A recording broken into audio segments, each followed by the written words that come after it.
Hello everyone, welcome to History and Culture. In ancient China, prostitutes were considered to be at the bottom of society, part of the lower 9 ranks, because they had to sell their beauty and bodies to make a living.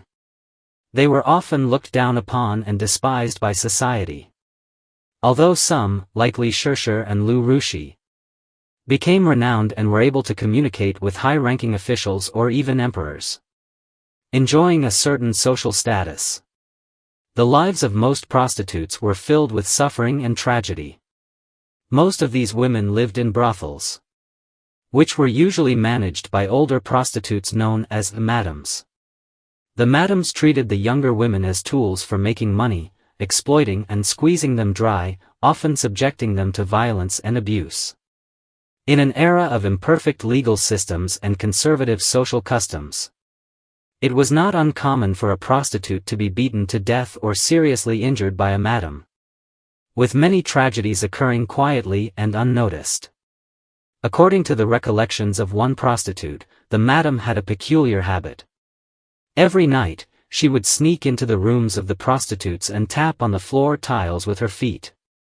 At first glance, this might seem like an unremarkable act, but it actually had hidden meaning. If the madam discovered any loose tiles, she would pry them open to check for hidden valuables. If she found any of the women's secret savings, not only would the money be taken away, but the women would also receive a severe beating. Therefore, it was virtually impossible for the prostitutes in these brothels to achieve financial independence or keep any personal savings. This detail not only reflects the harsh management of brothels at the time but also reveals the helplessness and oppression faced by the women living there. According to some historians, ancient Chinese sex establishments were ranked in 3 levels. In many modern historical dramas, brothels and pleasure houses are often conflated, with many people believing that Qinglo, pleasure houses, is just another term for brothels. In fact, there is a significant difference between the two. The Qinglo was the upper class of sex establishments, catering to officials and nobility, while brothels were the lowest-tier venues, serving ordinary customers. In a Qinglo, the process of consumption was quite complex. Upon entering, a guest would first order flower tea, followed by tea talk, where they would chat and drink tea with the women. To meet a high-ranking courtesan, a guest would often need to pay a hefty fee. The courtesans usually appeared in the evening, and during the tea-drinking and chatting sessions, they would observe the guests and decide whether they were willing to meet with them. In other words, visiting a Qinglo not only cost a lot but did not guarantee the desired service. The women in a Qinglo typically received rigorous education and were skilled in the arts, such as playing musical instruments, chess, painting, and calligraphy. They sometimes entertained officials at banquets or social gatherings. Their main role was to keep these high-ranking individuals company and engage in conversation, with sexual services not being the primary focus. Moreover, these women were very selective, and not every guest would be able to receive such services. On the other hand, the lowest-tier brothels, also known as yaozi, kills, were places where the women primarily offered sexual services.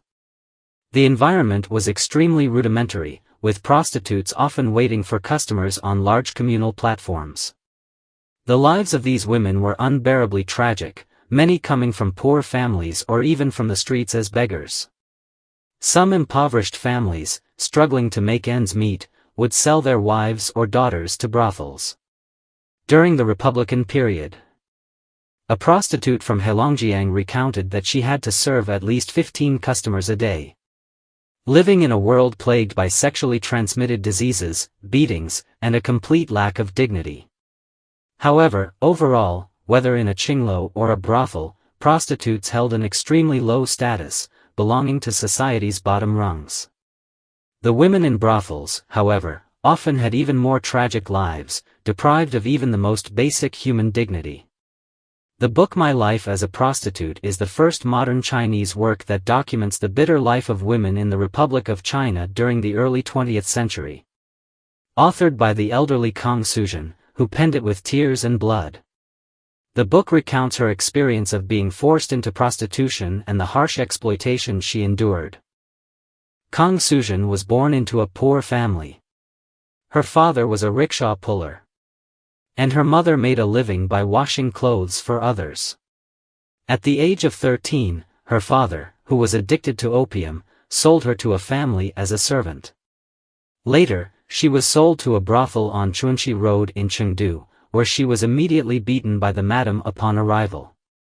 In brothels, prostitutes are typically required to address the madam as a mother.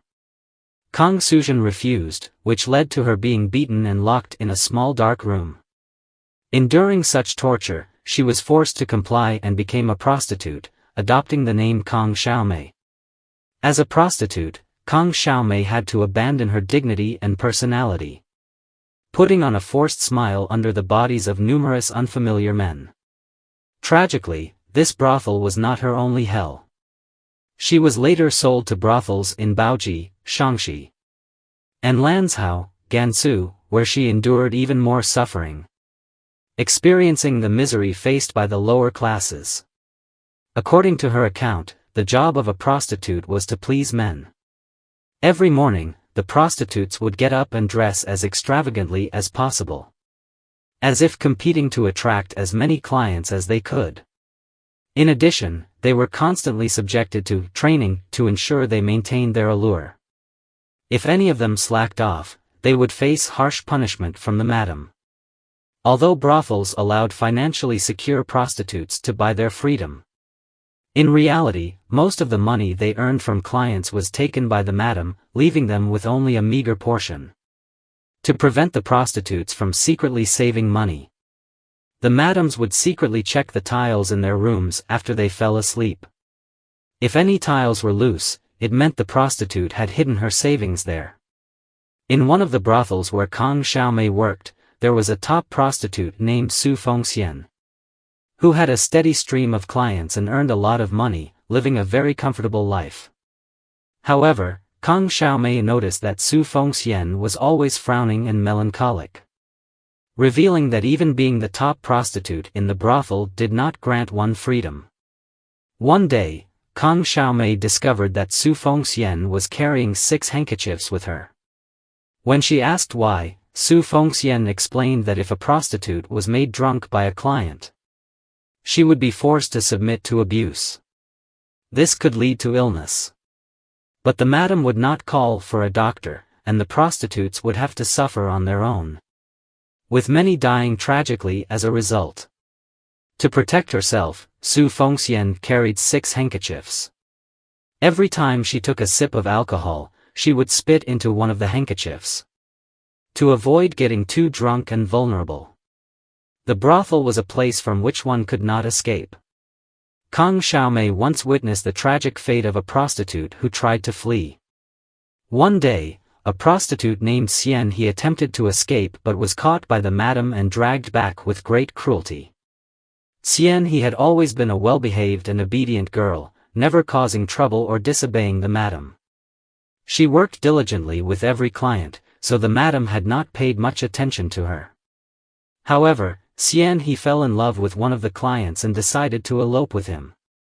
Although most of the money she earned was taken by the madam, Xian He had endured years of humiliation and hardship in the brothel and had saved enough gold and silver jewelry to live comfortably for the rest of her life.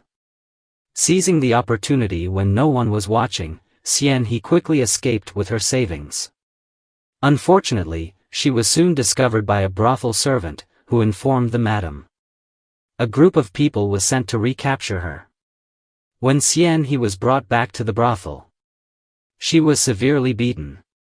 Shockingly, the beating caused her to go insane.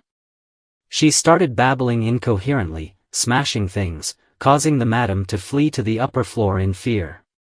To everyone's horror, Xian He suddenly collapsed while smashing things and never regained consciousness. According to some historical analyses, during China's feudal society, occupations were strictly classified into hierarchical levels, with a person's social status often determining the course of their life. Many individuals had no choice but to follow paths forced upon them, often relegated to roles that were disrespected by society. These tragic fates, especially for women, were often accompanied by even heavier oppression and suffering. This is the History and Culture channel. Liking and subscribing are the greatest help and support to us. Thank you everyone and see you in the next time.